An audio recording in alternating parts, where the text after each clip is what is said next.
guardado aí. A gente tá aqui com o Glasco. Olá! Hey! Fala, galera!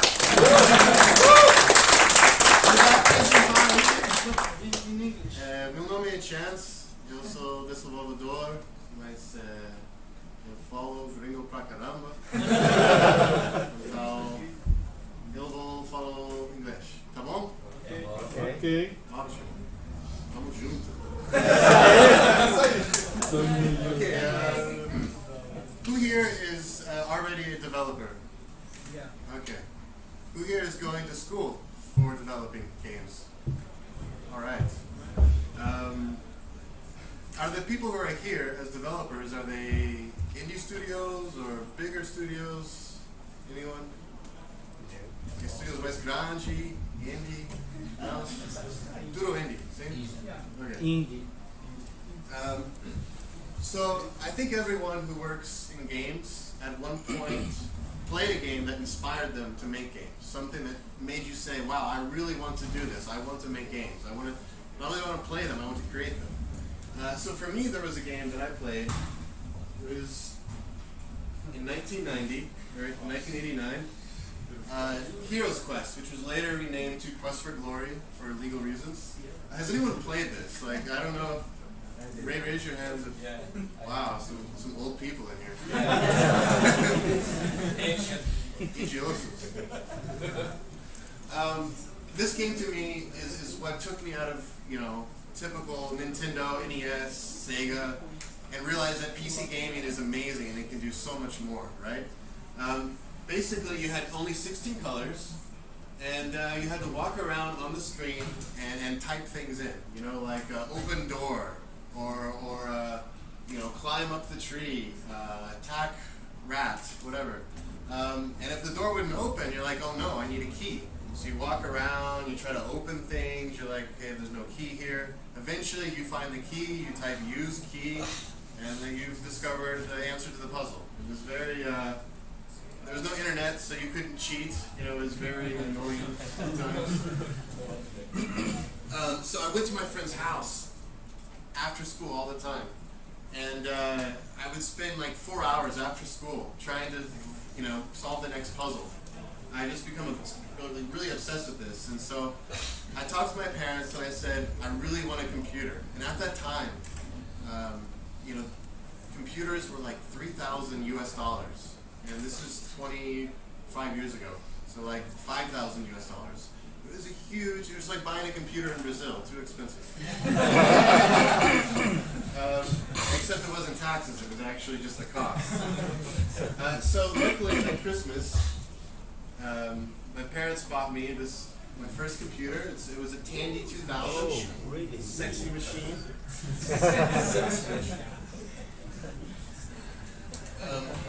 It had an 8 megahertz processor. It had a 20 megabyte drive. Think of like how many books can you put on a computer? That's so many books you can have on a computer. 256 kilobytes of RAM. So it wasn't, at the time it was what we call Beast, but now it's not, so. These are some of the other games that got me into gaming. Quest for Glory 3. Anyone play King's Quest? Okay, Wolfenstein 3D, the original. That's how I learned German. XCOM. The new XCOM is really good. And so I messed around with this a lot, but there was no resources for me to learn how to make games, right? It was, I went to the library, I couldn't find books on programming, there's no internet, I couldn't order something from Amazon. So I found on my computer there was this computer language called BASIC. Has anyone here ever programmed in BASIC? Yeah, okay, we got a few. It was, you actually have lines of code with numbers. And it says, okay, go to this line. And so it just jumps around to each line. And I didn't know how to learn this or read this, so I learned how to program BASIC by looking at other games written in BASIC, like this game Gorillas, where you just throw bananas at each other at different angles until gorilla dies. Snakes or mimics. You probably played this on an old Nokia cell phone. So trying to learn programming when you don't have any resources or books is like trying to learn Chinese without any Chinese friends. It's not going to happen. So I started making adventure games. Go ahead. Yeah. So I started trying to write adventure games, like just black and white text adventure games. And so one of my first games I created at 14 or 15 years old was the dentist who took over Compton. You were a dentist stuck in South Central Los Angeles trying to recover your dental tools. It didn't succeed. No one bought it because no one could. I had maybe 3 friends that played it, but it did feature Ice Cube and Dr. Dre because I was super gangster. And so I started realizing, man, I need to find some resource, like some kind of resource to learn to make games. So in my drafting engineering class in high school, it was 11th grade. So that's the year before you graduate. And I don't know how they do school here. So my friend told me about a school in Orlando, Florida, which was only an hour away from where I was living in Florida. Anyone gone to Florida? I see lots of Brazilians there. No? Orlando? Disney World? Poor guys. Jeez. It's just a bunch of Brazilians with Mickey Mouse hats. So I went to school at Full Sail for computer animation, and it was only 15 months, and it was very accelerated. So it was 15 months, but it was 3 years of education. So I would go to school for 8 hours a day, like Monday through Friday, and sometimes on the weekends. Sometimes I would go to school at 3 o'clock in the morning because we had these old SGI O2 graphics machines. They were $10,000, $20,000 computers. And because the school couldn't afford to buy one for every student, 24 hours a day you could go in the lab and use these, you know? So it meant waking up 3 o'clock in the morning, 5 o'clock in the morning. So I missed a lot of sleep. The school experience was great. When I graduated, I realized that I needed to leave Florida and go look for a job in a city that had a lot of work, like Los Angeles. Los Angeles has, or Southern California has probably more game studios than any area in the world. Obviously, Hollywood is there too, and a lot of music. And so, because I went for animation, I realized, okay, I can work in film or I can work in games. So I drove in this car right here, a 1988 Honda Accord, which is about the size of like, I don't know, like a Honda Fit nowadays. I drove from Orlando all the way to Los Angeles, which is like driving from Porto Alegre to Recife. It's very, very far. I stopped in Oklahoma because that's where I was born, to see family. And then I got to Los Angeles, and for a month I was in Los Angeles trying to get work, you know, like trying to find any kind of work that was animation and games. It was honestly a horrible month. Like, I got rejected so many times. I had a really bad demo reel with animations that ended up becoming a lot better later. The only work I could find was doing acting work on the X-Files. You know what's the X-Files? Yeah. Cheese Files. Yes.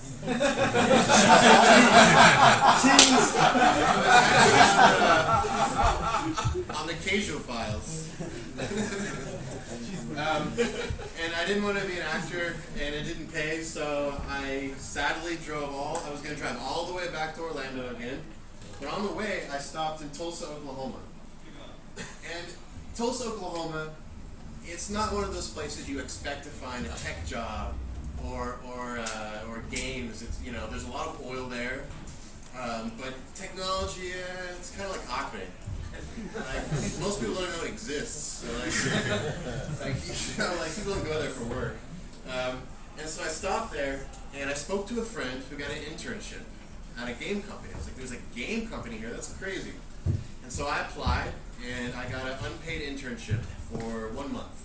So I worked for 1 month for free, and I was working on this game called Medal of Honor Allied Assault.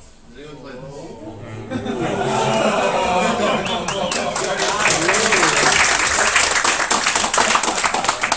Starting to work our way up to the people who are so old. And so they're like, you're going to work on this level. It's for E3. It's a D-Day beach landing, right? And so it was actually an offshoot from a Steven Spielberg project, Saving Private Ryan, right? And so a month later, they still liked me and they wanted me to stay, so they offered me a job. It was at the time very low paying, but it was my foot in the door, as you say. Like I was there, I was in the company. So these were some of my developers. They're not my developers, but developers of the company. My friends developers. This is my macaco. We got pasty white skin. That's kind of like game development. Even if you're like Brazilian, you're gonna end up like looking like this white because you're behind the computer all the time. No sun. And so let me see here. Okay, so here's let me give you a little demo of the first professional level I worked on. Show you a little bit about it.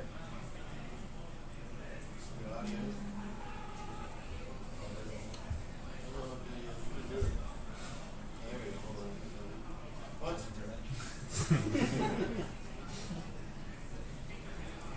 I don't know what's happening. Usually this video works every time.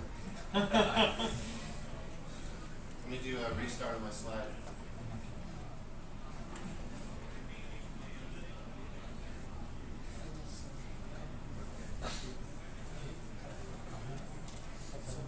Anyways, there's lots of explosions and people getting shot. Have you seen Saving Private Ryan? How was that called in Portuguese? Segurando. Yeah, it's like that. There's some Nazis dying. There's some Americans dying. So you can look it up. Medal of Honor Assault D-Day Beach Landing. We're going to skip that, but I got to tell you more about that. We went to E3. We had a great showing. Back then at E3, you guys know E3? Yeah. Okay. Yeah. Back then, internet was not your main source for game news. It was magazines and like other things, right? And so when you went to E3, you don't even know what to see. You're just like, some guy saw this and he said it was cool. So you're like, I'm going to go see this because this guy said it was cool. So at first there's like, 20 people waiting to see it. And then an hour later there's like 100. And then 2 hours later there's like 300 people. And like 400. We had a line just wrapping around. People just heard that it was a cool experience. We finished the game maybe a year later. Sales were good. Multiplayer was awesome. A lot of people played competitively. But we had a problem, is that we didn't like the guy we worked for. He was a little OCD, obsessive compulsive disorder. Like for instance, after we were so successful, we had to move our entire office to the next floor. Like cubicles, what are cubicles? I don't know they call them cubicles here. And take them apart, put them together, set them up, and then he was upset because we didn't have them lined up with the ceiling tiles perfectly. He's like, oh, you need to move it here. So the guy was crazy. I went to local.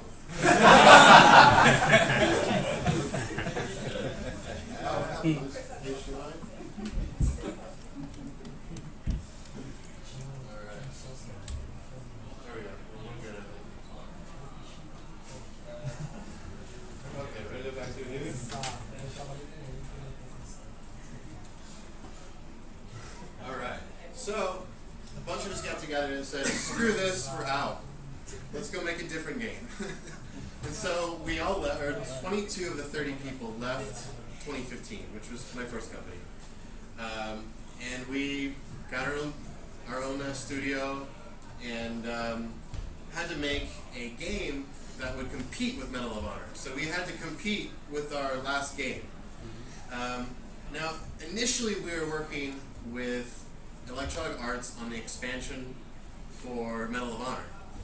But maybe 4 months into development, Electronic Arts said, we're going to take your whole company and put you in our giant company. We're going to just scatter you out and break up the team. And we were a really tight team that worked well together. So we didn't want to do that. It was kind of like, even if you take the best football players in the world, you put them all on the same team, that doesn't mean the team's going to be good. You have personalities. You have people with big egos. And sometimes those egos clash.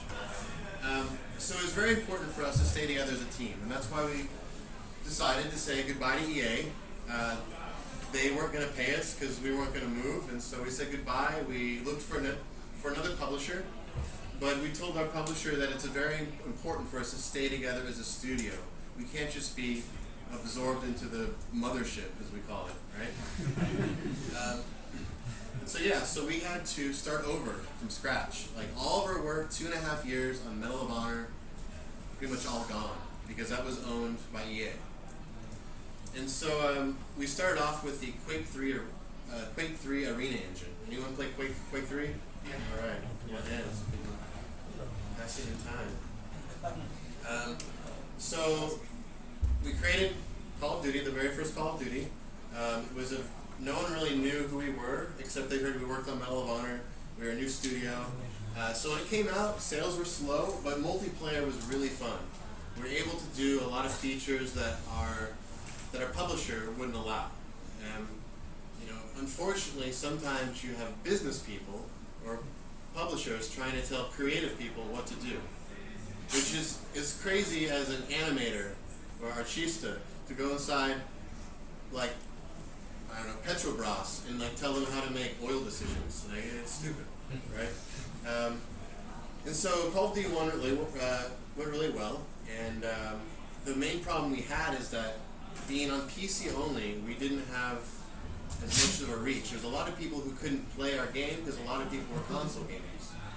So luckily, we got a phone call from Microsoft, and Microsoft said, hey, we've got this new console, the Xbox 360, and we want you to make a launch title. A launch title is any game that comes out at the same time as a console, which is great. The install base, the amount of consoles is small, but if there's only 6 games, people are going to buy your game. So we have the highest attach rate of all the launch titles for the Xbox 360, which means that 7 out of 10 Xbox 360 owners for the first year owned our game. So it kind of launched the franchise to be a bigger thing, you know? This is me actually right here. I was a British soldier.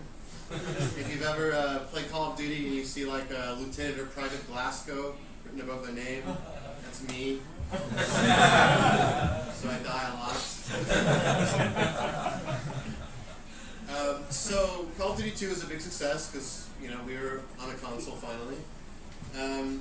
But at this point, after we finished Call of Duty 2, as a team, we actually worked on World War II games longer than America was in World War II. If you know anything about America, we're in war a lot. So we're just sick of it. We're like, this is total, we just couldn't do the same thing. This is a screen capture from an indie film that I was making with some friends called Band of Brothers. It was basically a satire of like if Band of Brothers and like online gaming, came together. Never finished it, but I have this awesome photo from it. Looks really authentic.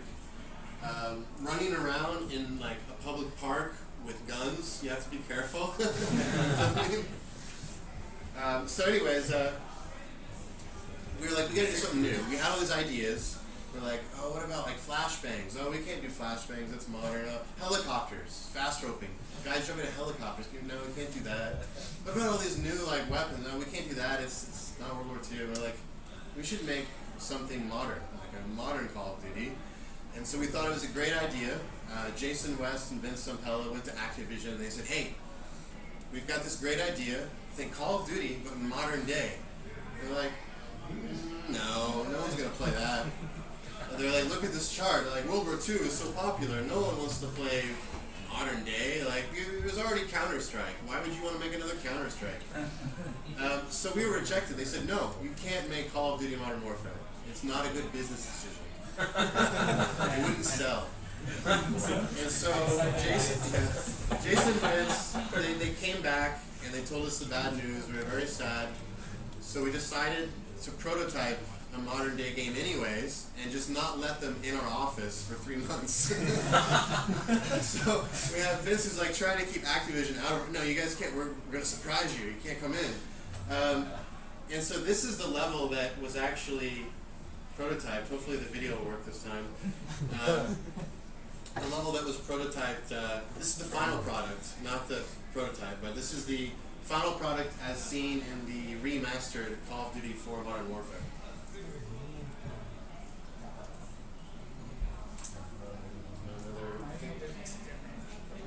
What? I could, potentially. Let me just go to my folder here and just play it right to the folder, maybe.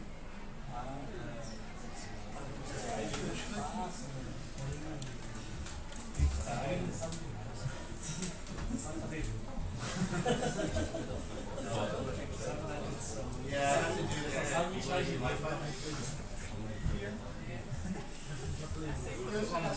Oh, okay.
So my job specifically in the Call of Duty series was doing the animation for the first-person weapons. So there was usually 2 of us on a project, and we would do all the reloads, all the taking the gun out, throwing grenades.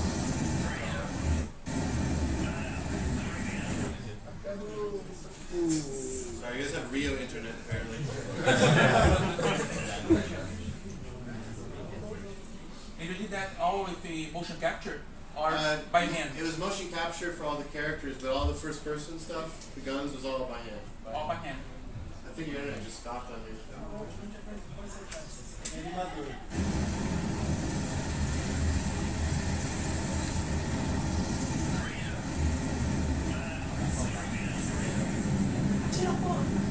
Internet just stopped.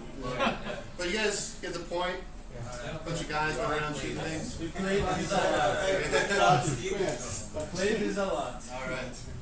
Let me go back to the boring slides. So yeah, as you guys know, Call of Duty 4 Modern Warfare ended up being successful. It wasn't a bad idea. It wouldn't make money. Ended up being the biggest franchise in Activision history.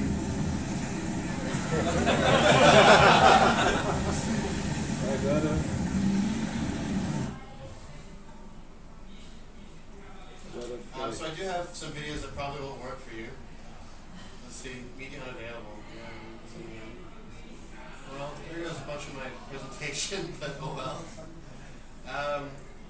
So yeah, forget this. nice one. And is this one not going to work either? Oh my god. I have a lot of videos to show, none of them for whatever reason. All right, let me reload my presentation and maybe it'll start working.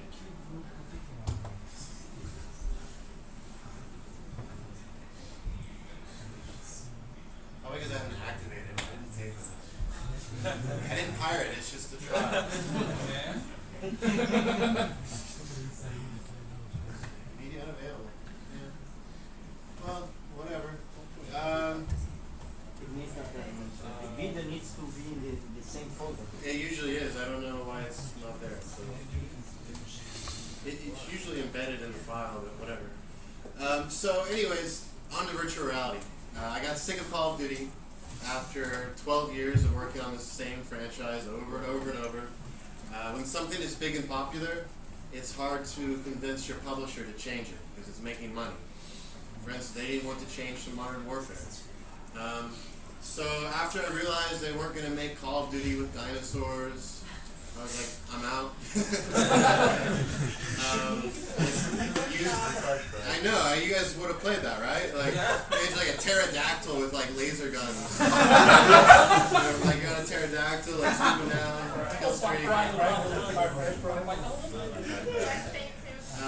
Yeah, everyone would have played that. So, I used the Oculus Development Kit 1, and even though it wasn't quite there yet, I realized that we're finally getting there for virtual reality. We're finally, it always sucks in the 1990s, right? And so I started like thinking about virtual reality, like this is cool, this can get better every year, and I want to be part of this. I had a video here that's not going to play, but it was Elon Musk. You guys know Elon Musk?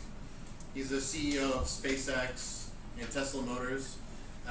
He's talking about how there was a philosopher in the 1980s who wrote this big paper that talks about how there's only a 1 in billions chance that we're in base reality, which means that the way technology progresses in civilization, it's only a matter of time before with computers or you can create other realities, which we're starting to do now.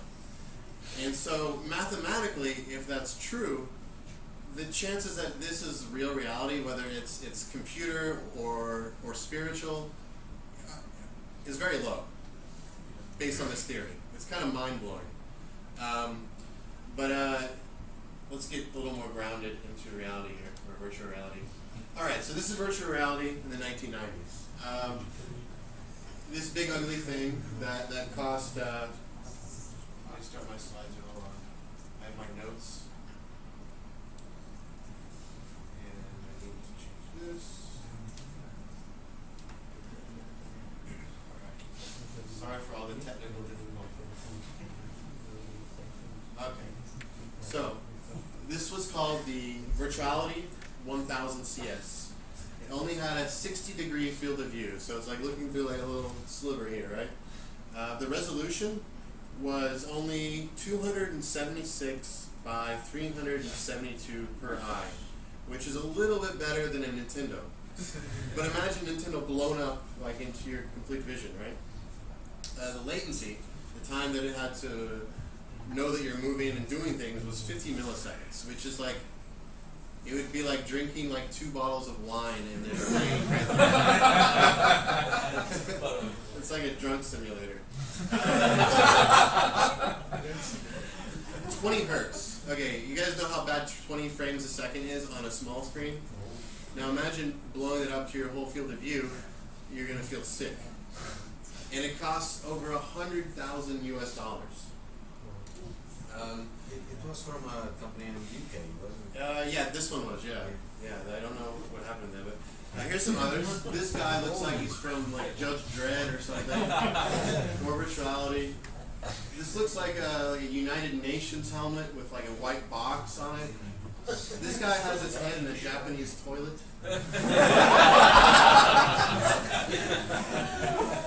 And this dog just having a good time.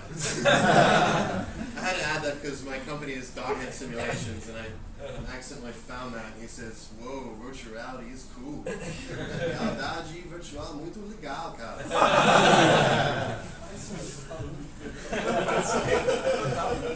So I want to know who here has tried some form of virtual reality, even if it's not good. All right, so about half the people. Who here has tried a mobile-based, like Gear VR or cell phone-based? Okay. Who here has tried an Oculus? Okay. So the next step up beyond Oculus, which is the pinnacle of VR right now, who here has tried an HTC Vive? Oh wow, we got a handful, yeah, about 4 or 5 people. That's our main target right now. I mean, we're going to develop for all kinds of things, but that's our main hardware. So here we are, virtual reality now. This is HTC Vive. And this is a screenshot from Valve's, I forgot what they call it, but their VR experience. So the Vive now costs $800 US. It has room scale, which means you don't need to be in a pod. You can actually walk around, and it's going to track your movements within a 4x4 meter square. It's 110 field of view, which basically is enough that you have a little bit of black on the side, but it's close to reality. 1080 by 1200 per eye. So the resolution is obviously much better, but it's still, even at that resolution, you still see pixels. They're small, but you still see them. So in a year or two, when 4K comes out for VR, it's going to be so much better for reading text and things that are far away. The latency is now 22 milliseconds, so your brain doesn't notice. You know, you turn your head and it renders. And it's 90 hertz, so 90 frames a second. And 90 should be the minimum for VR. Some people say 60, but a lot of people get sick when you do 60. Goldman Sachs, one of the biggest financial companies in the world, said that by, I guess, in 9 years, virtual reality will be $80 billion business, which is far surpassing television. If you haven't used the Vive, it's amazing. It's like when you come out of it, it's not like, oh, I played a game. You come out of it, and it feels like you woke up from a dream more than finished playing a game. Things that are simple ideas are so engaging. Like, for instance, there was a game called Vanishing Realms made by one guy at Valve, and it's kind of like a Zelda VR if it was indie, like, you know, one guy. And so, like, for instance, there's a chest. You kill a monster, you have a chest. Oh, it needs a key. I have a key back here. So you reach back, you're like, okay, there's my key, put it in, put it down, pick it up. You're like, okay, this sword sucks. So, oh, here's something good, I'll check this. You're looking at it, put it on your back. Like, you're just interacting like it's real. To the point that even when you put older people, like someone who's 70, they can use VR as easily as someone like us, because interaction in VR is like interaction in reality. Racing games are amazing. You're inside the car. You stick your head out. You can wave to someone passing by. Esports. You know, if anyone here plays Dota, now with the Vive, you can go in as a spectator, as if you're a human being inside the game, or as if you're in like God mode, floating above, and you really feel like you're inside the Dota match, but the players cannot see you. MMOs are going to be amazing. Okay, right now, if you play WoW and you go into a tavern, like, who cares? Like, taverns are boring in MMOs. People just don't like hang out and socialize like it's real life. Some people do, but it's boring, right? Now, in MMOs, because you get body language, you see their head movement, you see their hand movement, you get empathy. You know, you get the emotion of people. It's more like a real experience. Now you can make an MMO where blacksmithing is a real job, where you're sitting there making swords, you're talking to customers. Like, there's going to be so many possibilities in MMOs. The social aspects. You're going to have people who don't even fight monsters. They're just going to hang out and talk to people and make jewelry or something, you know? At Gamescom, it's like E3 for Europe. It's huge. It's happening actually this week. Last year, I met up with a friend, Albert Perez, and he is also an alumni of Full Sail, so that's how I knew him. We got dinner at a French restaurant, and we just started talking about virtual reality. Because Albert had just started his job at HTC as a senior prototyper, like a senior engineer on the Vive. And so we're talking about ideas of what can you do with VR outside of games? Because everyone is doing everyone is doing games, or like experiences that are games. But we realized that if business people or industries outside of games, they try to do VR, they're not going to do it right. Because developing for VR, game developers are best made for that. Even if it's a business app, even if it's productivity or something else. So we had a couple ideas. One was a game that was called Bear Tender. It's a bartending game where you're a bear serving beer and mixing drinks in VR, grabbing bottles, like, you know, getting animals drunk in VR. I mean, that's exciting. Which hopefully will still happen. But we had another idea that we knew that we could get investors for. Something that investors were going to say, okay, we need this. So we decided, hey, let's start a company. And so we started Doghead Simulations. This is my dog, Mr. Pooper. Senor Cagao. These are a temporary logo because we've been a company for like 2 months now. We teamed up with Matt Chacon, who his background is in like agile software development, Scrum, all that stuff. He's our business guy because you need one of those to be productive. And so we're trying to think of a need, like what can we do with VR? So after a little bit of thinking, we realized that teleconferencing sucks. Like, I don't know if you guys have used, like, where you know, make a phone call, hit in the password, they answer, and it's like 4 people talking, you don't know who they are, who the hell's dog is barking in the background, you know, like someone's on echo, hello, how are you, and then like, someone's wife is screaming at them, some guy's on mute, he doesn't know it, you know, like, it's horrible. And because teleconferencing sucks, people do other things. They send emails. They're supposed to be in a phone call, but they're writing emails. They're making food, going to the bathroom, texting, playing video games, shopping, doing push-ups, on another phone call, you know? And so more than 60% of people who responded to a poll admitted that they do other things while they're supposed to be in a meeting, teleconferencing, right? And so we realized, like, we can make this better. It's better than just video. And so we just realized we need to make software that connects the world globally, but inside of virtual reality for business. So that if you need, like, you have a business meeting in, like, Sifi, right? Well, if you can go into virtual reality and see people's avatars, or even in the future their actual head, and see their head movements, get their audio, and it feels as if you're in an actual environment, then you can save a lot of money. You don't have to fly out for every single meeting. As people stay focused, you're in a new world. You're not, you know, on a phone call in the real world. You're just transported to a completely different world where you're now focusing on the meeting. If you're looking around, people are going to see that, hey, what are you doing? You know? Sometimes we get distracted. We'll start like shadow boxing, like in VR. And so we're going to support a bunch of different VR headsets as well as mobile. Our software, I'll probably mention this, it's called Roomy. We realized that if we're going to make the matrix of business, you know, it's eventually Roomy is going to be like, you log in, you're at a virtual desk, which has your computer, your virtual desktop in VR.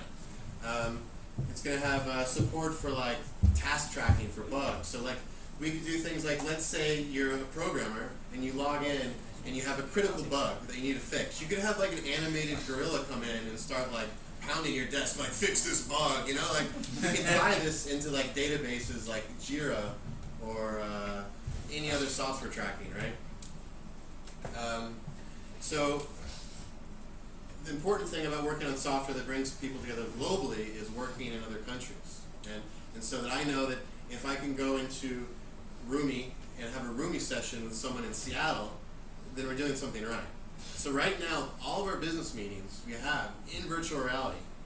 So if I meet someone in Microsoft, I can, you know, at home or any location I can set up, I can just go in and meet them in a virtual world, and we have our meetings there. And it works now. Like we have, you know, almost zero lag in audio. So when I talk, you know, they're hearing it. It's not like this awkward pause. So yeah, I've lived in Sao Paulo now for 1 week.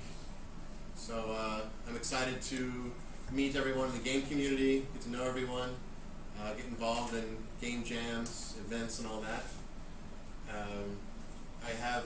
We have our company Twitter. If you guys want to follow us, take a photo or do it now if you want. Our website is very early. There's pretty much nothing on it other than a few things. And then I'm also on Twitter personally. So give us a little Brazilian website boost if you can. So questions? Go ahead. A simple question. Okay. Why Brazil? Why you came Why Brazil? to develop this? I'd actually come to Brazil like three or four times before moving here. I was a guest speaker at an event in Rio. I was doing media interviews at Brazil Game Show. I met my girlfriend here.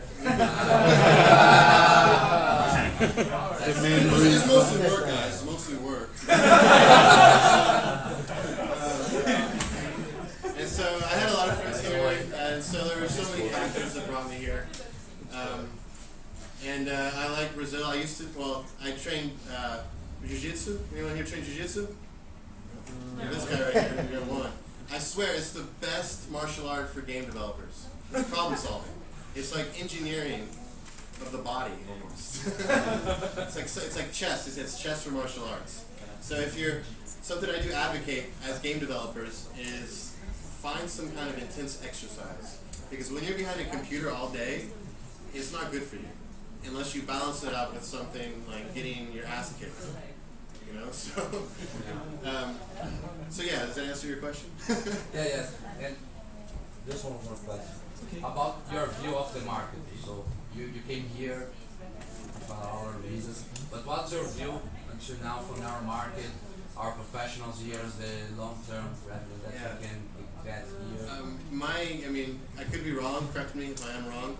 My impression of Brazil is there's tons of talent here. There's a lot of excited, passionate people, whether they're programmers, lots of amazing artists, but the business infrastructure here, it's hard to, if you're going to start a game company in a country, Brazil is not at the top of the list because of all the taxes, all the regulations, and most of that money is going to politicians.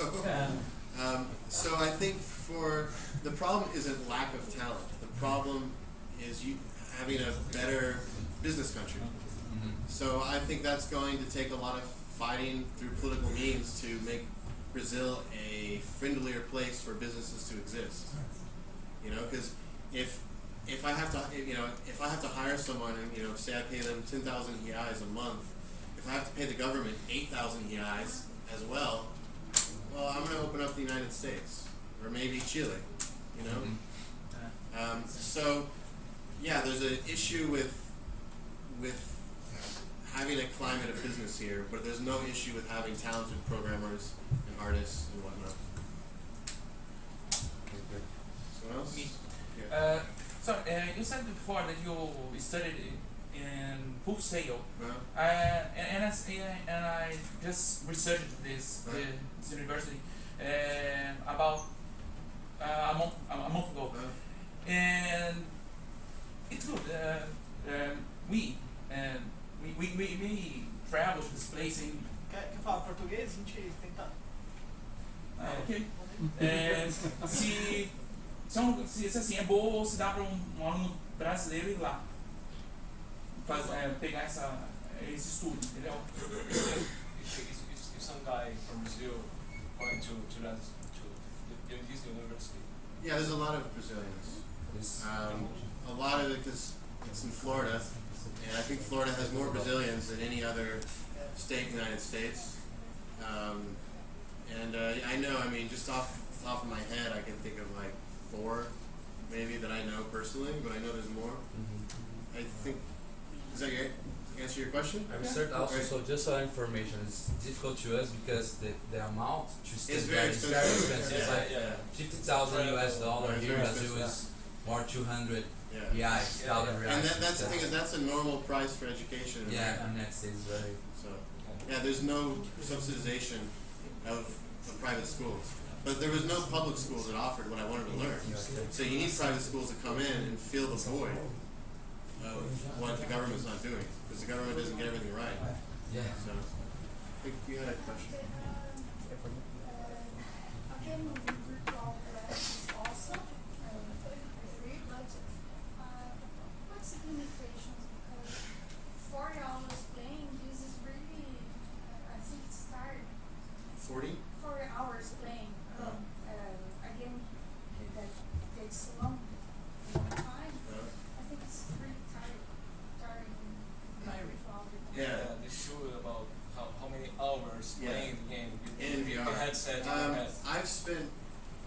mean, I don't try to spend many hours in VR, but I have spent many times 2 to 3 hours, like without problems. The issue is when you have a bad frame rate, you know, like on the mobile phones, it's a bad frame rate, bad resolution, bad response time. That's going to make you feel sick. So simulation sickness is from bad VR. Now we can do good VR, and it's getting less expensive. So I'd say within a few years, you could probably spend all day in VR, and you wouldn't feel sick. But yeah, it's an issue with some people, but usually with bad experience. Questão das VR subject. VR is still a thing, at least for us in from Brazil. It's still a thing some very specific public.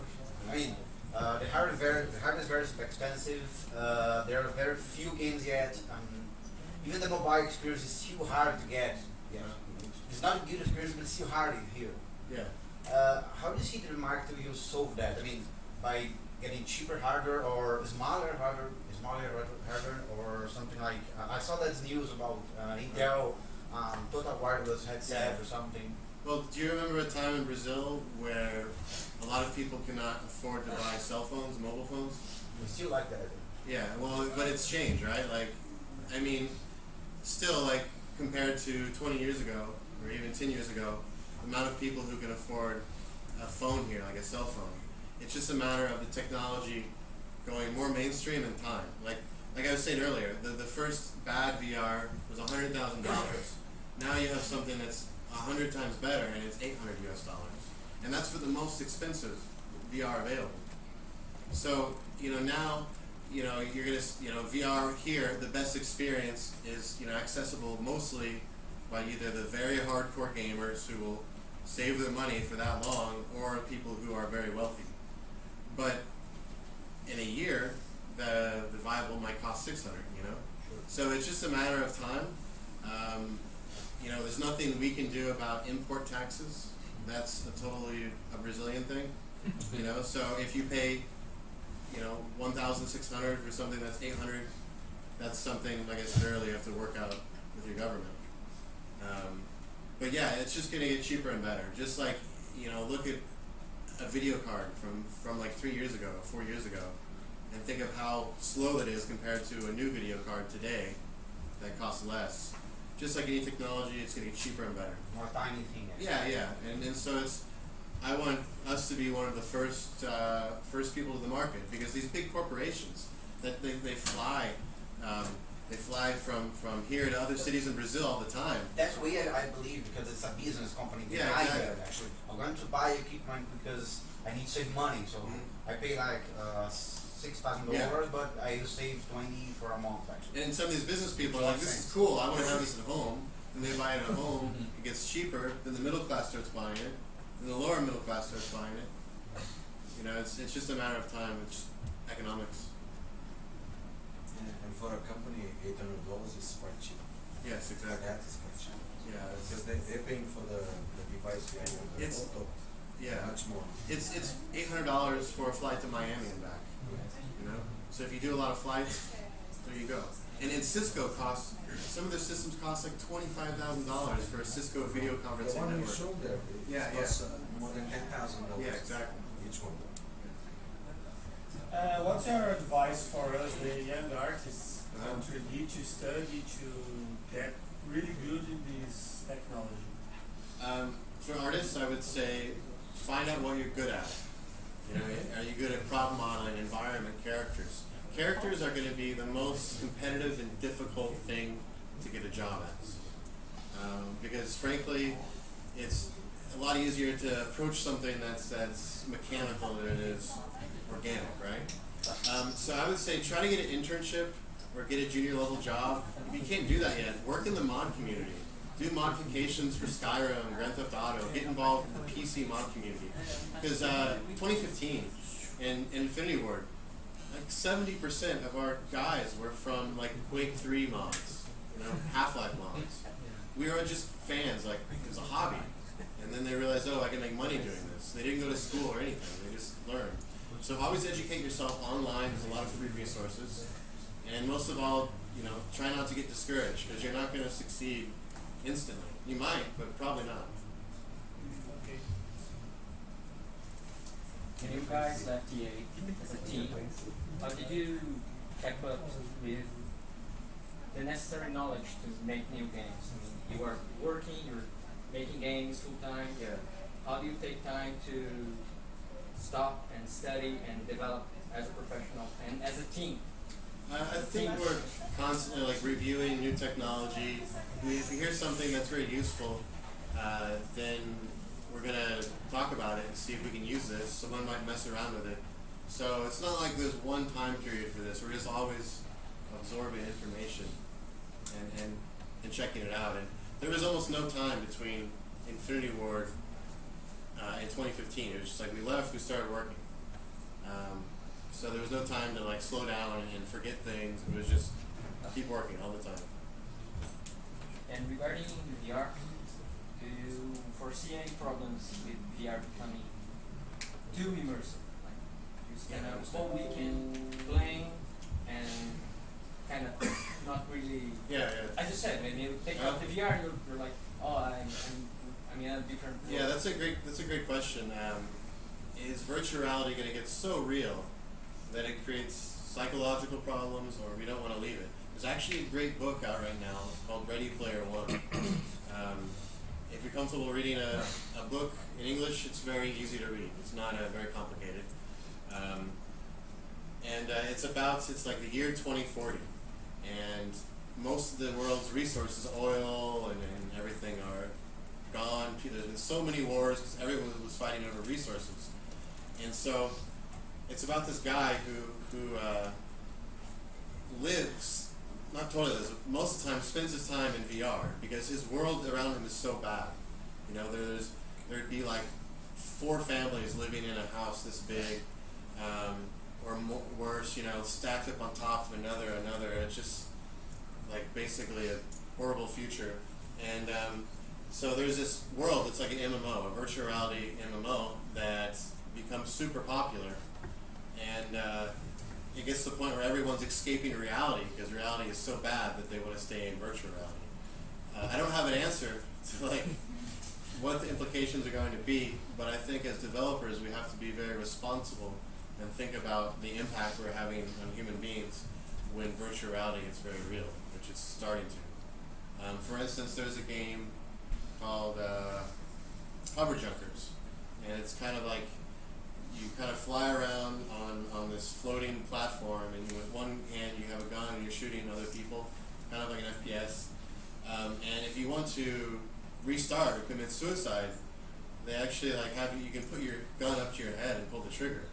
And like I don't like doing that because like when you get into VR, you just kind of feel like it's a reality, and like part of me in my brain says, don't make this easier feeling than it should, you know. And so you start to think about like those implications. So I don't know what's going to happen, but I'm sure it's something that's being closely looked at, or will be closely looked at in the near future, because there are a lot of, you know, our brains are very interesting things, and a lot could happen. So. Actually, we have a lot of drugs now, to escape and create now extra realities.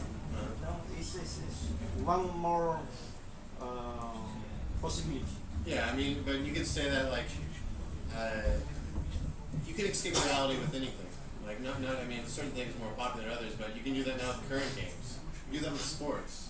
You can do that with you know, anything that entertains you, right? And so I think the important thing is having balance in your life. You know, if you get into VR so much and you're ignoring your children or your wife or whatever, then that's your responsibility to be a good human being and do the right thing and take care of your family. Possibilities are there. Yeah. And talking about the future of internet, a question: what do you think about 2 possibilities? More infrastructure, more hardware to transport more data from internet, or for example, modeling,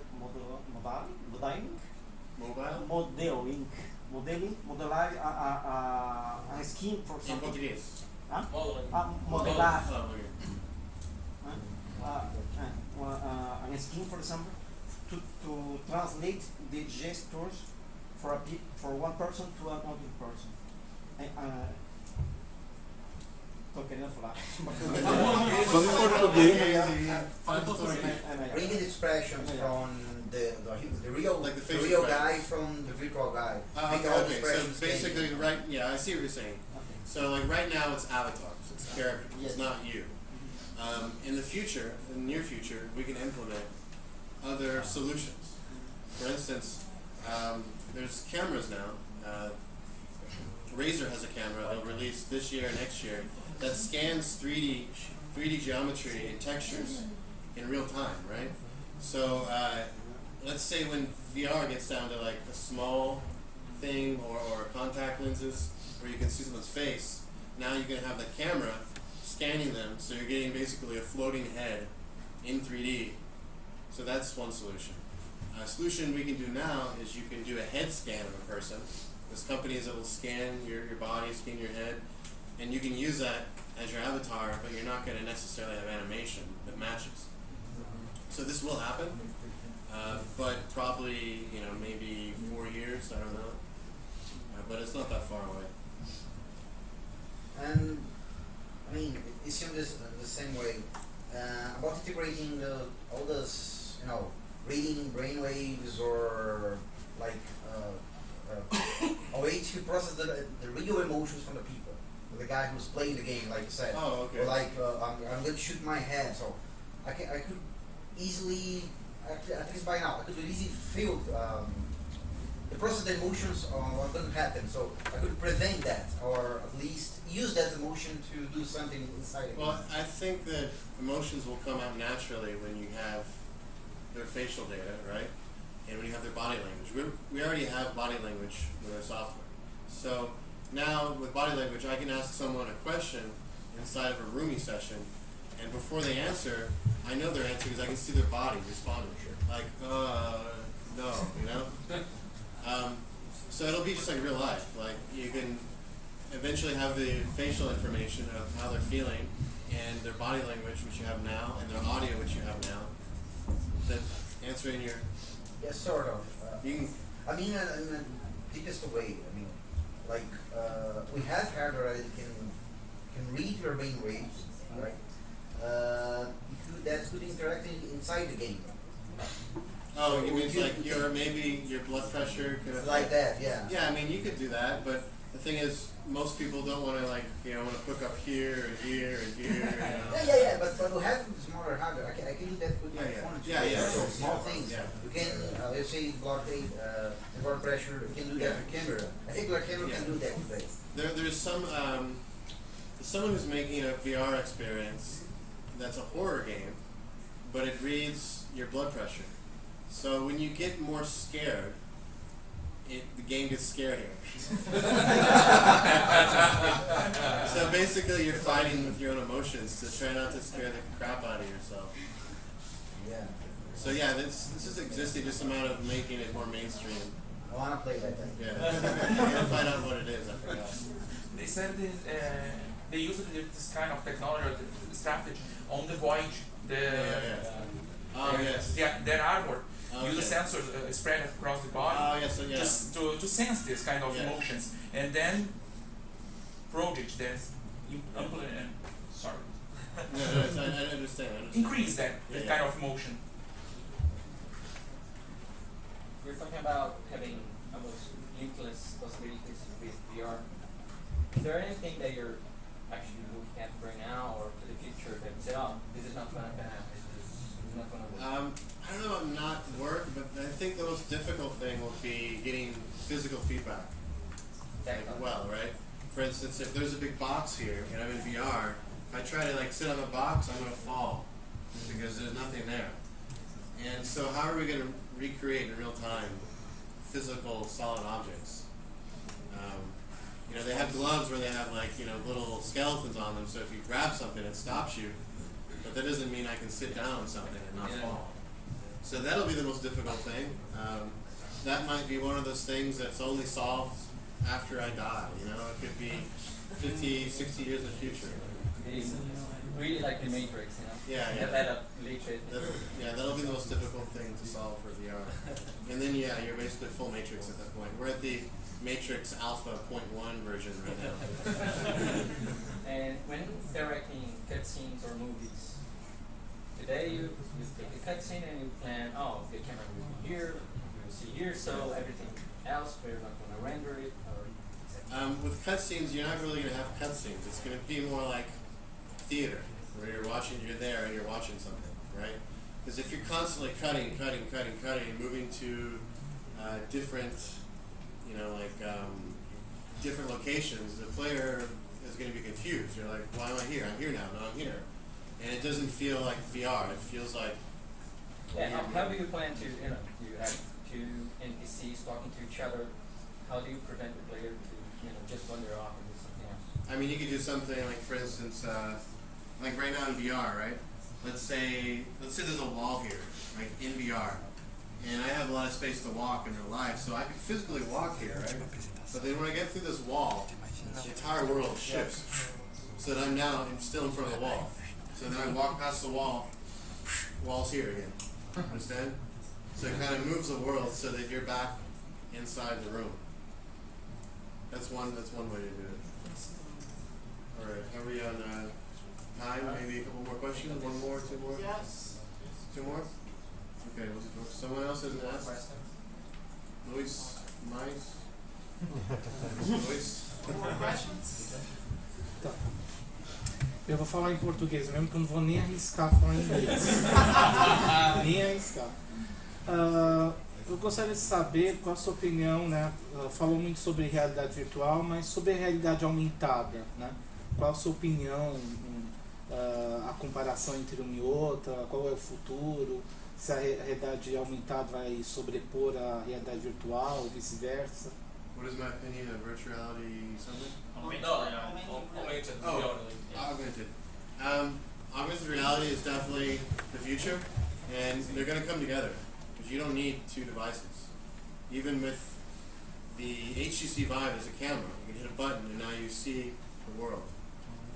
Because of the need to track, in augmented reality, like it needs to know the room dimensions so that it knows where to put things. That's very difficult. So I think we're going to have really good virtual reality before we have really good augmented reality. ¿Sí entendió? Legal. Ok, em português.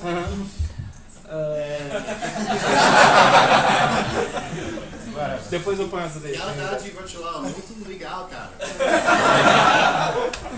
Mas é melhor do augmented realidade. No futuro. Realidade virtual e realidade aumentada. Tudo junto, calma. Tudo junto. We are together, man.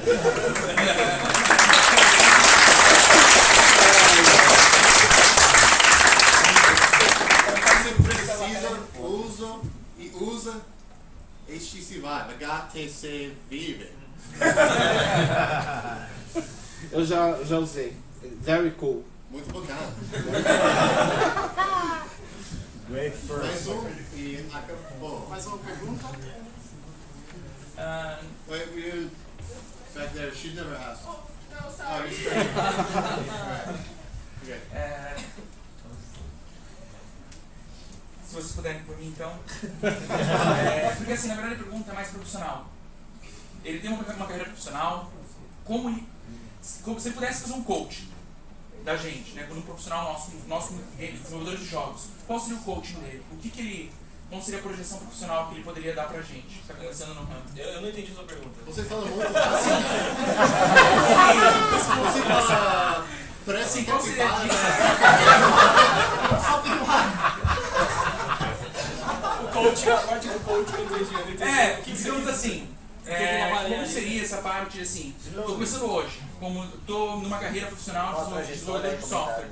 Como seria a projeção, então, para eu convergir para virar um desenvolvedor de jogos? Em realidade virtual. Também. Como ele virou um desenvolvedor de jogos, entendeu? Hoje eu estou aqui como desenvolvedor de software, como que eu viro um desenvolvedor de jogos? do ponto de vista dele, sucesso. He's a software developer. He's a software developer and asking about how can he achieve as a game developer. How can he transform? Became a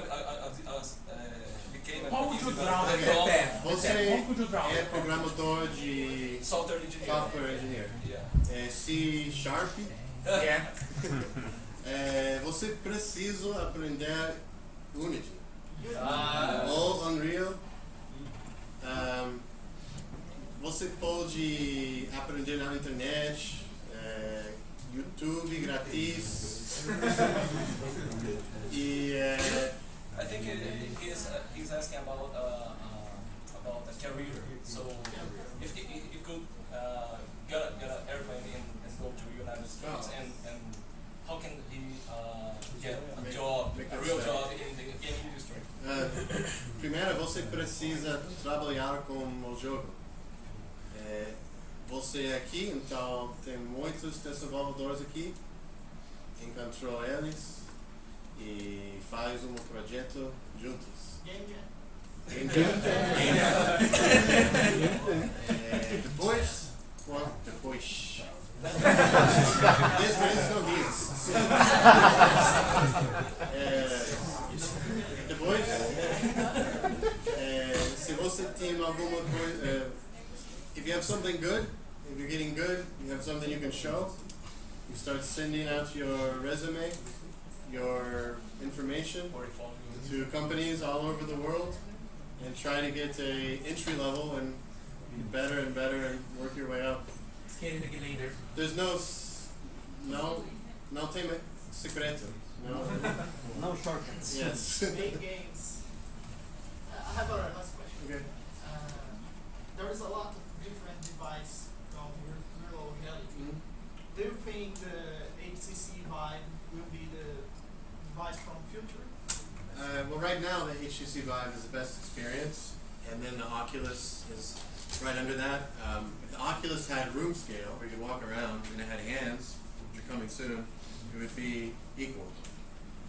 But honestly, unless I'm playing like a game where you're in a chair in the game, I don't want to sit in a chair. I want to be able to walk around and do things. I don't want to play with a controller. That's not reality. That's a game. So I'm sure other virtual reality devices will come out and be as good or better. But right now the Vive is in the lead, so they have a slight advantage. But Facebook and Oculus could catch up at any point. Can I compliment on that? Yeah. Don't you think that Vive is like kinetic or Wii? That you have more social experience and a bit tiring that is not really fitted for the hardcore gamer that are there on virtual reality. That's why it's great, because gamers it's like Pokemon Go. People are going outside. In Brazil, people to go outside, but they don't really like it. Yeah. They like to go and mouse and keyboard for the whole. No, I mean, it's good because imagine if you could be inside a game. And let's say you're someone who sits at a computer a lot. I understand. I developed for VR, but I don't really know if this room scale virtual reality will continue for a long time or will be a trend like Kinect. What? You've used a Vive before? No, not the Vive. Okay, you have to use a Vive because then you'll understand. Because it's such a step above the Oculus to be able to walk around, pick things up, use your hands. It seems like it's not a gimmick. It's like the difference between virtual reality and virtual gimmicky. I use it Pikachu Hip Motion, so I have a feel about that for standing experience, not from scale. But I have a yeah, it's so much better. Like for instance, that game Vanishing Realms, I'm sword fighting, right? And because I'm tall and skinny, like I have an advantage. I'm like using my reach, right? And like this would never happen if I was on a controller. So it really feels like I'm there in the game. And even people who, let's say there's someone who doesn't do a lot of activity. There's tons of people out there now that are losing a lot of weight. Yeah, because they're talking about the tendencies, the keyboard and mouse are there forever. Of course, people will not delete that interaction. Oh, that's fine. It's coexist. It's Of gonna, course, yeah, of yeah. course.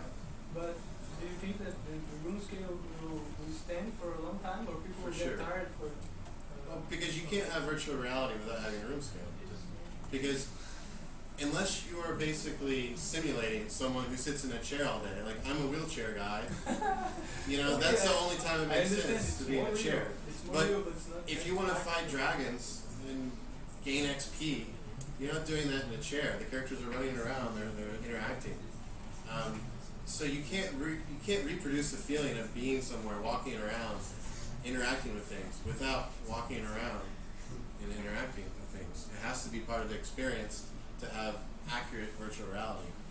Yeah, I guess my worry is about the setup. The setup is too complicated with room scale, and you just have sit there and put the Oculus or something.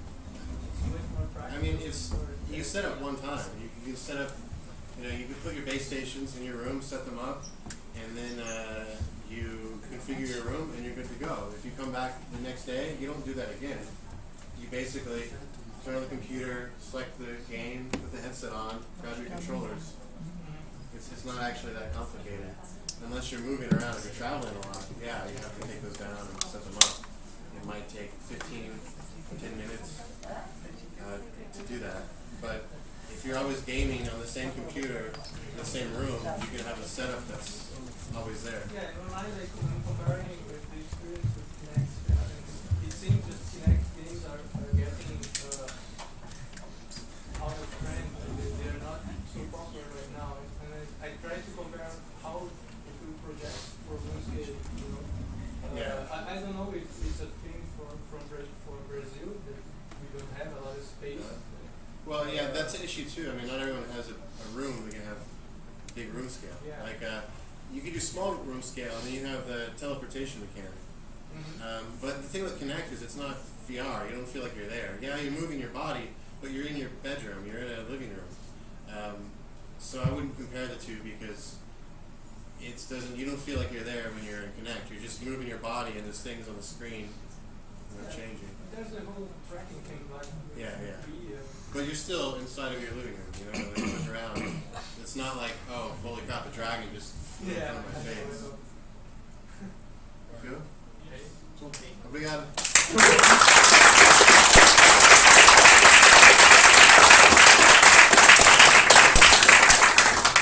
Pessoal, a gente vai ter mais uma pequena apresentaçãozinha aqui para falar do